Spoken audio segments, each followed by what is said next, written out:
साथियों, आप सभी का इस प्लेटफॉर्म पर स्वागत है। इस वीडियो में हम लोग जो है यूपीएससी और यूपीपीसीएस मेंस के दृष्टिकोण से महत्वपूर्ण एक टॉपिक को यहाँ पर देखेंगे। यह जो टॉपिक है यह संपादकीय के रूप में जनसत्ता न्यूज़पेपर में प्रकाशित हुआ है और इसे ब्रह्मदीप अलूने जी ने लिखा हुआ है। यह टॉपिक जो है आपका कह सकते हैं कि जो विश्व में दो समूहों में युद्ध चल रहा है या दो देशों के बीच दो जगह पे युद्ध चल रहा है, एक आपका रूस और यूक्रेन के मध्य में और दूसरा जो है आपका जो है पश्चिम एशिया में फिलिस्तीन और इजराइल के मध्य में युद्ध चल रहा है। तो इसी के संदर्भ में यह संपादकीय है।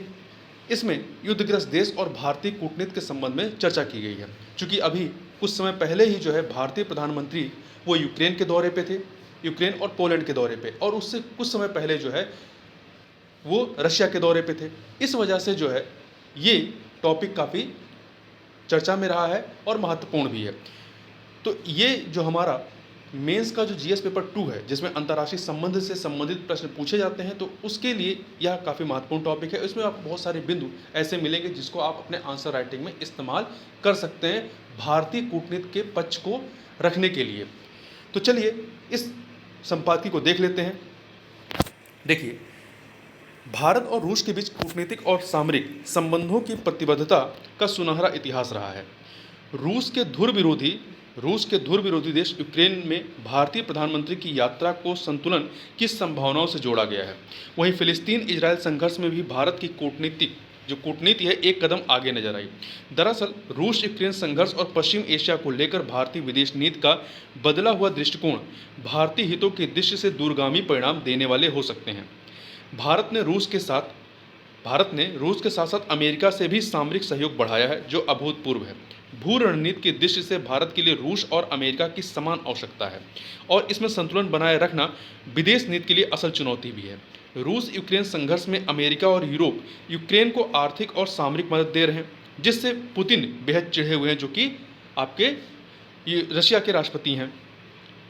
प्रधानमंत्री मोदी और यूक्रेन के राष्ट्रपति वोलोदिमीर जेलेंस्की की द्विपक्षीय मुलाकात के दौरान जेलेंस्की ने रूस की कड़ी आलोचना करने से परहेज नहीं किया और भविष्य में भारत से वैश्विक मंचों पर रूस का विरोध करने की अपेक्षा की। मतलब यूक्रेन ये चाहता है कि भारत जो है रशिया का खुल करके विरोध करे विभिन्न मंचों पर और उससे जो तेल खरीद रहा है वो तेल खरीदना बंद कर दे। तो इसी के संबंध में यहाँ पर देखेंगे कि हमारे लिए रशिया क्यों महत्वपूर्ण रहा है। ठीक है, देखिए, तो भविष्य में भारत वैश्विक मंचों पर रूस का विरोध करने की अपेक्षा की गई है। वहीं प्रधानमंत्री मोदी ने रूस और यूक्रेन के बीच बातचीत, संवाद और कूटनीति से समस्या के समाधान की जरूरत बताते हुए भारत द्वारा शांति के हर प्रयास में सक्रिय भूमिका निभाने का भरोसा दिया गया है। भारत द्वारा शांति के हर प्रयास में सक्रिय भूमिका निभाने का भरोसा दिया गया है। प्रधानमंत्री मोदी की यूक्रेन यात्रा पर यूरोप और अमेरिका की भी नज़र थी। उनकी रूस यात्रा को यूरोप और अमेरिका में संदेह की दृष्टि से देखा गया था, लिहाजा उनकी यूक्रेन यात्रा को संतुलन की कूटनीति के तौर पर निरूपित किया गया। रूस हमारा पुराना मित्र है और बड़ा सहयोगी रहा है। वह मध्य एशिया का सबसे बड़ा खिलाड़ी है। हमारे दुश्मन चीन की सीमाएं रूस को छूती हैं और पाकिस्तान की सीमा से भी रूस दूर नहीं है। ऐसे में रूस से भारत की मित्रता को वैदेशिक संबंधों की दृष्टि से बेहद महत्वपूर्ण माना जाता है और माना जाता रहा है। भारत रूस संबंध चीन पर दबाव बढ़ाने के लिए जरूरी समझे जाते थे, लेकिन अब स्थितियां बदल गई हैं। पिछले करीब 2 वर्ष से रूस यूक्रेन के साथ लड़ाई लड़ रहा है। इस बीच चीन रूस के लिए एक महत्वपूर्ण सहयोगी की तरह सामने आया है। चीन और रूस की बढ़ती भागीदारी अमेरिका के साथ उनकी रणनीतिक प्रतिद्वंदिता से प्रेरित है। चूंकि चीन और रशिया की दोनों की प्रतिद्वंदिता अमेरिका से है, इसलिए दोनों क्या हैं, एक साथ आए हैं। देखिए, वहीं चीन और भारत के बीच सीमा पर गहरा तनाव है और चीन अंतर्राष्ट्रीय सीमा रेखा का लगातार उल्लंघन करता रहा है। चीन पर दबाव बढ़ाने के लिए भारत को रूस से मजबूत संबंधों की जरूरत है। चीन और रूस में मजबूत संबंधों के बाद भी भारत को यह समझना होगा कि ये दोनों देश, मतलब रशिया और चीन, ये दोनों देश औपचारिक सहयोगी नहीं हैं तथा ऐतिहासिक रूप से एक दूसरे के प्रतिद्वंदी रहे हैं, रूस और चाइना। रूस में चीनी कंपनियों के बढ़ते प्रभाव से रूसी व्यापारी आशंकित हैं। वास्तव में मॉस्को मतलब रशिया की राजधानी और बीजिंग चाइना की राजधानी के संबंध अमेरिकी आधिपत्य को चुनौती देने की इच्छा से प्रेरित हैं। पुतिन और जिनपिंग लंबे समय से सत्ता में बने हुए हैं। इस स्थिति में, मतलब जब ये सत्ता से हटेंगे तो इस स्थिति में बदलाव आते ही अमेरिका से संबंधों को लेकर के परिस्थितियां बदल सकती हैं। जो वर्तमान परिस्थितियां ये आगे चल करके भविष्य में बदल सकती हैं। अमेरिका एशिया, अफ्रीका और यूरोप में शक्ति संतुलन बनाए रखना चाहता है। पिछले 1.5 दशक में अमेरिका ने एशिया केंद्रित विदेश नीति को मजबूत किया है और उसकी आशाओं और रणनीति का मुख्य केंद्र भारत है। ओबामा जो अमेरिका के पहले राष्ट्रपति थे, फिर उसके बाद ट्रंप आते हैं, फिर वर्तमान में बाइडेन है। तो ओबामा, ट्रंप के बाद बाइडेन भी यह बेहतर समझ चुके हैं कि अमेरिका के वैश्विक प्रभाव को बनाए रखने के लिए किसी भी कीमत पर चीन, रूस और ईरान जैसे देशों के प्रभाव को सीमित करना होगा। इसलिए वे नियंत्रण और संतुलन पर आधारित नई साझेदारियों को आगे बढ़ा रहे हैं, जिससे अमेरिका के सामरिक और राजनीतिक हित सुरक्षित हो सकें।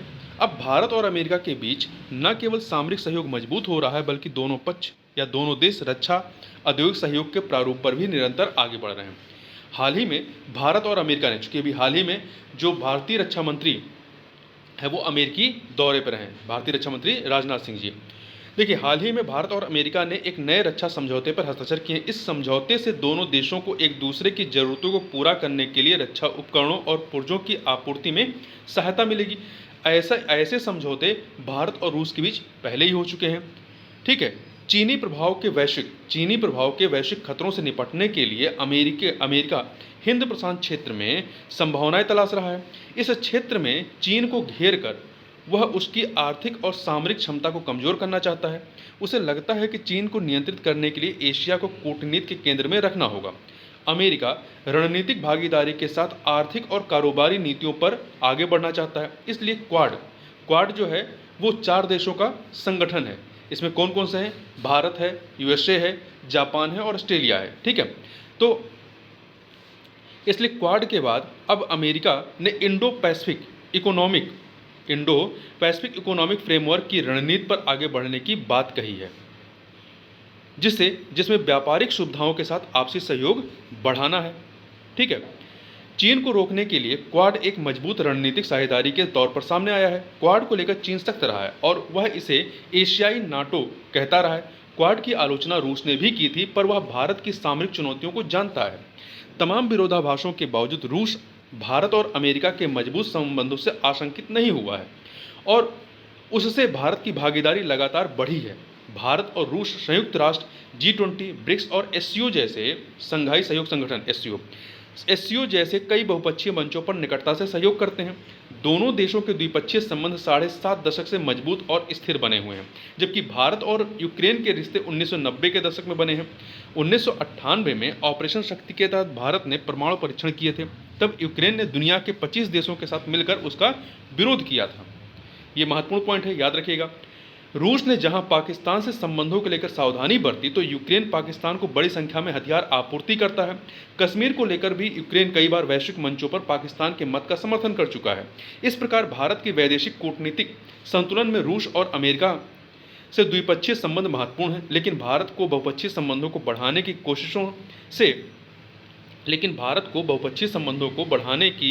कोशिशों से आपसी संबंधों में जटिलता उत्पन्न हो सकती है। वहीं पश्चिम एशिया की बात करें तो पश्चिम एशिया में भारत के आर्थिक और सामरिक हित जो है चुनौतीपूर्ण रहे। इजरायल भारत का सामरिक भागीदार रहा है, जबकि खाड़ी के अन्य देश भारत की आर्थिक जरूरतों के लिए अपरिहार्य हैं। रूस यूक्रेन संघर्ष और इजरायल फिलिस्तीन विवाद महाशक्तियों की भयंकर रणनीतिक प्रतिद्वंद्विता से प्रेरित हैं।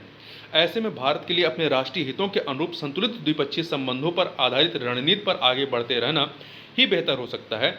भारत को अपनी सामरिक और अधिक आर्थिक प्राथमिकताओं को ध्यान में रखते हुए इस जटिल वैश्विक स्थिति में संतुलित दृष्टिकोण पर बने रहने और स्थायी मित्रों पर भरोसा बनाए रखने की जरूरत है। तो इस प्रकार से इस आर्टिकल में बस इतना ही। मिलते हैं नेक्स्ट वीडियो में, तब तक के लिए बहुत बहुत धन्यवाद।